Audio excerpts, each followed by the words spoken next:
এই সদস্যরা যেভাবে গাছ লাগিয়ে পরিবেশকে রক্ষা করবার চেষ্টা করছে, আপনারাও এগিয়ে আসুন। সকলে মিলে আমরা গাছের সংখ্যা বৃদ্ধি করি। নমস্কার, আজকে আমরা পান্ডুয়ার শিমলাগড়ের চাপাটি কলোনিতে এসে উপস্থিত হয়েছি।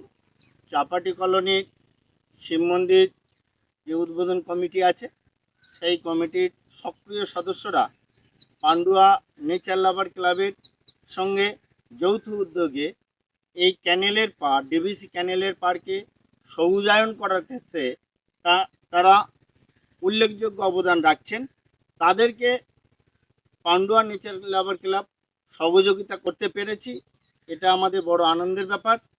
তারা যেভাবে এই গাছগুলোকে ছোট থেকে রক্ষণাবেক্ষণ করে বড় করে তুলছে, তাদের এই প্রচেষ্টা সত্যি প্রশংসনীয়।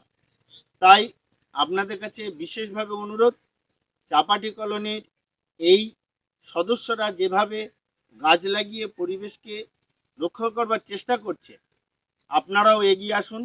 সকলে মিলে আমরা গাছের সংখ্যা বৃদ্ধি করি। গাছকে শুধু লাগালেই হবে না, সে গাছকে পরিচর্যা করে বড় করব এবং আমাদের পরিবেশ আমরাই রক্ষা করে তুলব।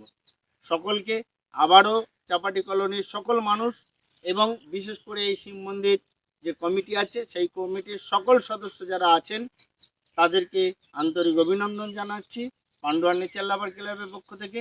তাদের এই কর্মোদ্যমকে আমরা সাধুবাদ জানাই। আগামী দিনে তারা সমাজে উল্লেখযোগ্য দৃষ্টান্ত স্থাপন করবে, এটাই আমাদের। এই অরণ্য সপ্তাহের মধ্যে তারা যেভাবে গাছ লাগানো শুরু করেছে, আশা করি অচিরেই এই এলাকাটা সবুজায়ন হবে। সকলকে আবারও ধন্যবাদ জানাই। নমস্কার, ভালো থাকুন।